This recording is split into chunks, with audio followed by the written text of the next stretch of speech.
Assalamualaikum warahmatullahi wabarakatuh. Alhamdulillahirabbil alamin wa bihi nasta'in alla umurud dunya wadin wassalatu wassalamu ala asyrafil anbiya'i wal mursalin wa ala alihi washabihi ajmain. Amma ba'du. Sebelumnya perkenalkan, nama saya Intan Lestari dari jurusan Tadris Matematika YIN Pekalongan. Di sini saya akan menjelaskan materi singkat mengenai bulan puasa Ramadan. Pengertian puasa. Dalam bahasa Arab, puasa berarti syom atau syam.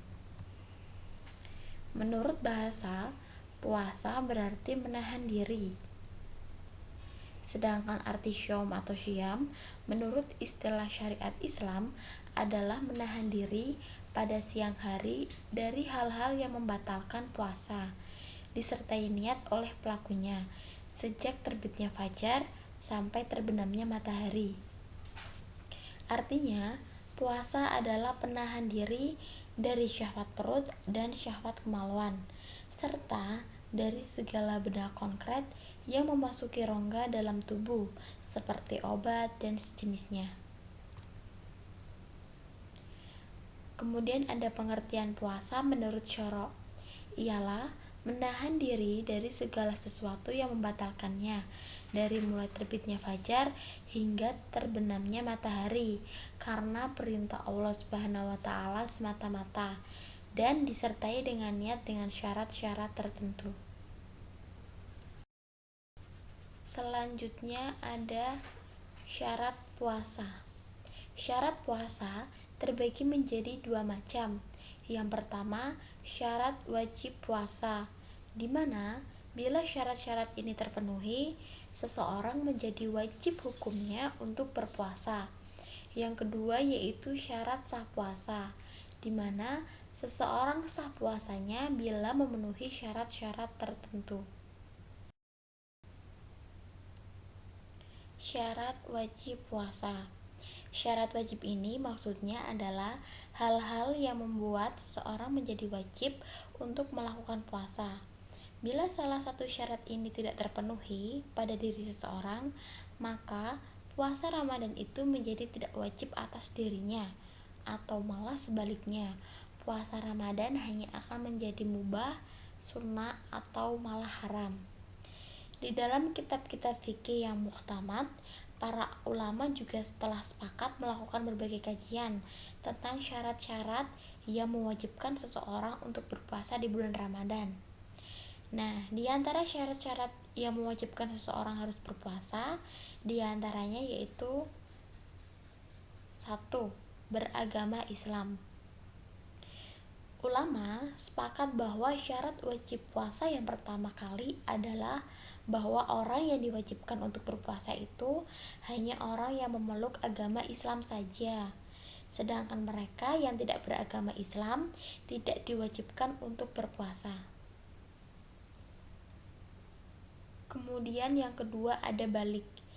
Syarat kedua yang menjadikan seseorang wajib untuk mengerjakan ibadah puasa yaitu apabila anak atau seseorang sudah berusia balik. Mereka yang belum berusia balik seperti anak kecil tidak ada kewajiban untuk berpuasa di bulan Ramadan. Namun, orang tua wajib melatihnya berpuasa ketika berusia 7 tahun. Bahkan, bila sampai 10 tahun sudah dikenakan sanksi. Hal tersebut juga terdapat di dalam hadis riwayat Abu Daud dan Hakim yang berbunyi dari Ibnu Amr bahwa Rasulullah SAW bersabda, "Perintahkan anak-anak kamu untuk mengerjakan sholat ketika berusia 7 tahun dan pukullah mereka karena tidak menegakkan sholat ketika berusia 10 tahun dan pisahkanlah tempat tidur mereka." Nah, mazhab Syafi'iyah dan Al-Hanabilah membolehkan bila anak sudah berusia 10 tahun dan masih saja tidak mau berpuasa di bulan Ramadan Untuk itu dikenakan hukuman dengan pukulan, dan bila mereka berpuasa, pahala akan diberikan kepada anak-anak itu. Kemudian ada syarat wajib puasa yang ketiga adalah berakal. Syarat ketiga dari syarat wajib puasa adalah berakal. Sudah menjadi ijma ulama bahwa orang gila adalah orang yang tidak berakal, sehingga orang gila tidak diwajibkan untuk mengerjakan puasa. Hal tersebut juga masuk ke dalam hadis riwayat Ahmad, Abu Daud, dan Tirmizi yang artinya dari orang gila hingga waras. Nah, seseorang yang ada dalam keadaan gila, bila tidak puasa, maka tidak ada tuntutan untuk mengganti puasa yang ditinggalkannya, karena dia telah sembuh selama masih hidup di dunia dan di akhirat kelak. Tidak ada dosa yang harus ditanggungnya karena meninggalkan kewajiban puasa. Namun, dalam kasus di mana seseorang secara sengaja melakukan sesuatu yang mengantarkannya kepada kegilaan, maka wajib puasa atau wajib menggantinya. Hal ini sama berlaku pada orang yang mabuk. Bila mabuknya disengaja, tapi bila mabuknya tidak disengaja, maka tidak wajib atasnya untuk berpuasa. Kemudian ada syarat wajib puasa yang keempat, yaitu orang yang sedang sakit tidak diwajibkan melaksanakan puasa Ramadan, namun dia wajib menggantinya di hari lain ketika nanti kesehatannya telah pulih.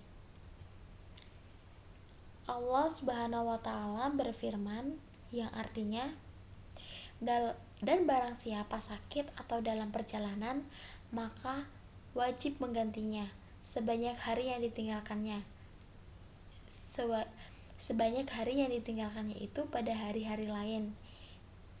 Ayat ini merupakan ayat dari surat Al-Baqarah ayat 185.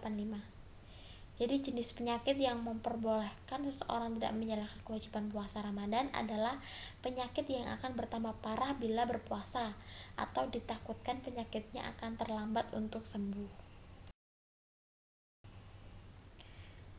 Kemudian ada syarat wajib puasa yang kelima, yaitu mampu. Allah hanya mewajibkan puasa Ramadan kepada orang yang memang masih mampu untuk melakukannya. Sedangkan orang yang sangat lemah atau sudah jompo, di mana secara fisik memang tidak mungkin lagi melakukan puasa, maka mereka tidak diwajibkan puasa. Sebagaimana firman Allah Subhanahu wa Ta'ala dalam surat Al-Baqarah ayat 184, yang artinya, dan wajib bagi orang-orang yang berat menjalankannya membayar fidyah, namun memberi makan seorang miskin. Kemudian ada syarat wajib puasa yang keenam, tidak dalam perjalanan. Jadi orang yang sedang melakukan perjalanan tidak diwajibkan puasa, tapi wajib atasnya mengqadha puasanya di hari lain. Seperti firman Allah dalam surat Al-Baqarah ayat 185, surat yang tadi ya. Kemudian juga ada imbuhan dari hadis Rasulullah SAW yang artinya bahwa Hamzah al-Aslami berkata, "Ya Rasulullah, aku kuat tetap berpuasa dalam perjalanan. Apakah aku berdosa?" Rasulullah menjawab, "Itu adalah keringanan dari Allah. Siapa yang berbuka maka baik, dan siapa yang lebih suka berpuasa maka tidak ada dosa." Hadis riwayat Muslim dan An-Nasai.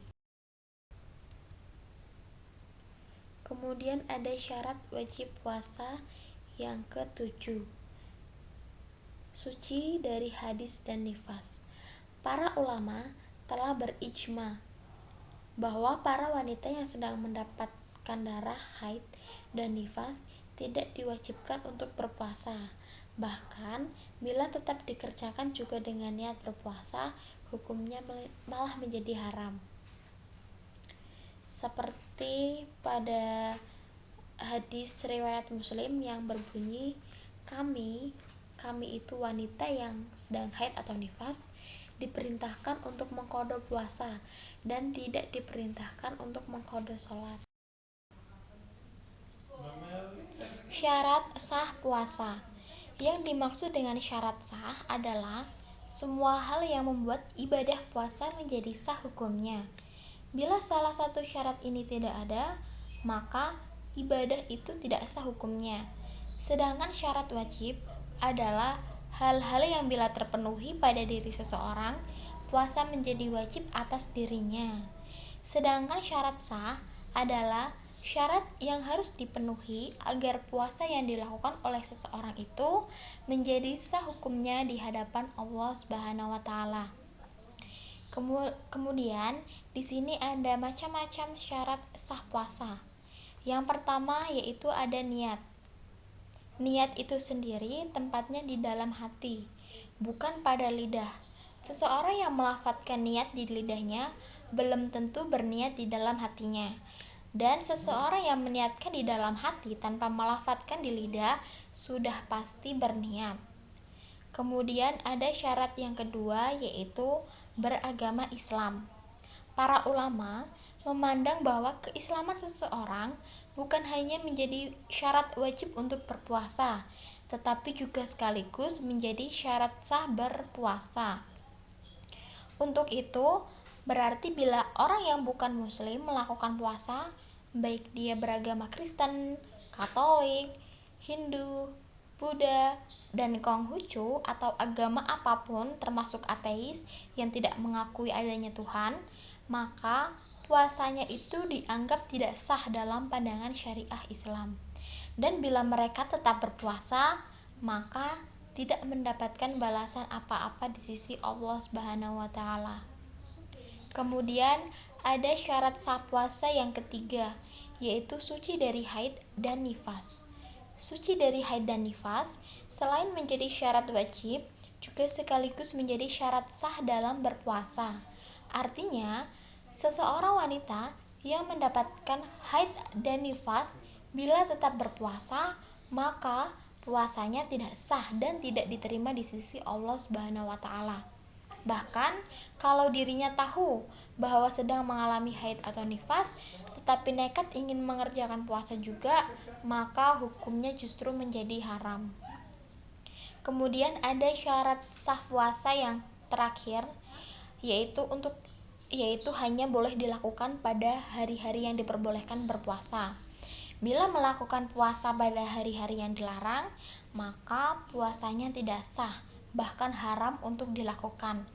Adapun hari-hari yang terlarang untuk melakukan puasa antara lain hari raya Idul Fitri, Idul Adha, hari Tasyrik yaitu tanggal 11, 12, dan 13 bulan Zulhijjah, dan termasuk ke dalam hari-hari yang terlarang untuk berpuasa adalah puasa yang dilakukannya hanya khusus di hari Jumat. Sebagian ulama juga mengharamkan puasa sunnah yang dilakukan pada paruh kedua bulan Sya'ban atau pada hari-hari Syak, yaitu 1 atau 2 hari menjelang masuknya bulan Ramadan. Para ulama juga mewajibkan para wanita untuk meminta izin kepada suami mereka bila ingin mengerjakan puasa sunnah.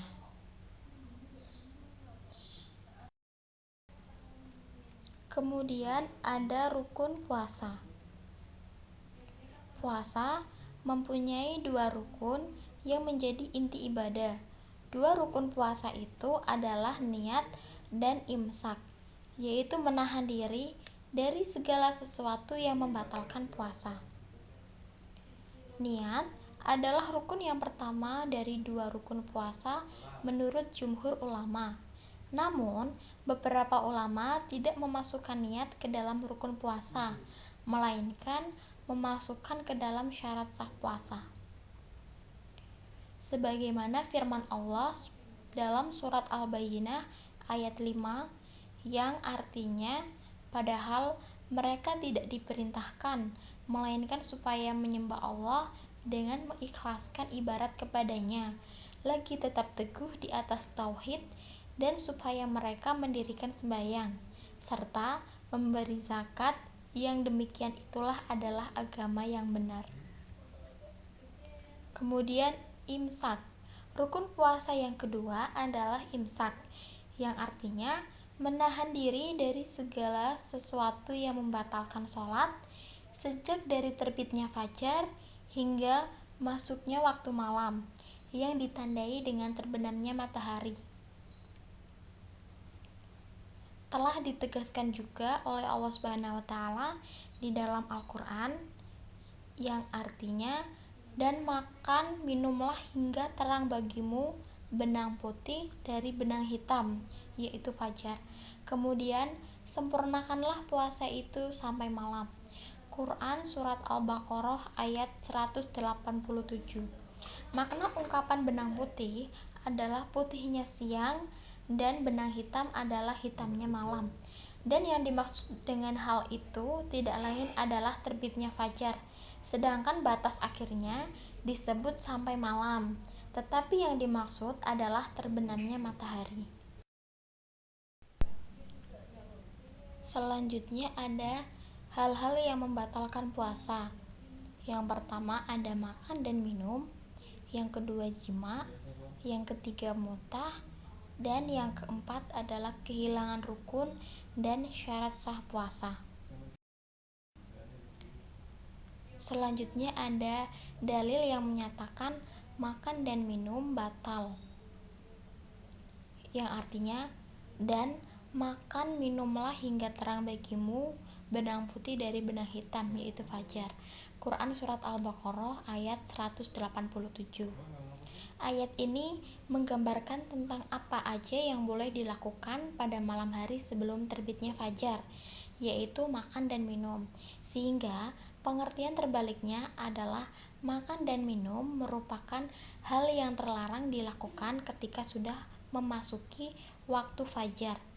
Ayat ini juga sekaligus menjadi penegasan tentang batas kapan dimulainya puasa, yaitu terbitnya fajar, bukan selesainya azan yang dikumandangkan oleh muazin, sebagaimana yang seringkali dipahami secara keliru oleh sebagian kalangan. Selanjutnya ada dalil yang menyatakan bahwa jima dapat membatalkan puasa, yang artinya dihalalkan bagi kamu pada malam hari bulan puasa bercampur dengan istri-istri kamu. Mereka adalah pakaian bagimu dan kamu pun adalah pakaian bagi mereka. Quran Surat Al-Baqarah ayat 187. Dari ayat ini adalah Allah Subhanahu wa taala menghalalkan bagi kita untuk melakukan hubungan suami istri pada malam puasa. Pengertian terbaliknya adalah bahwa pada siang hari bulan puasa hukumnya diharamkan, alias jima itu membatalkan puasa. Selanjutnya yaitu ada dalil yang menyatakan bahwa mutah dapat membatalkan puasa. Artinya, orang yang mutah tidak perlu mengqadha, tetapi orang yang sengaja mutah wajib mengqadha.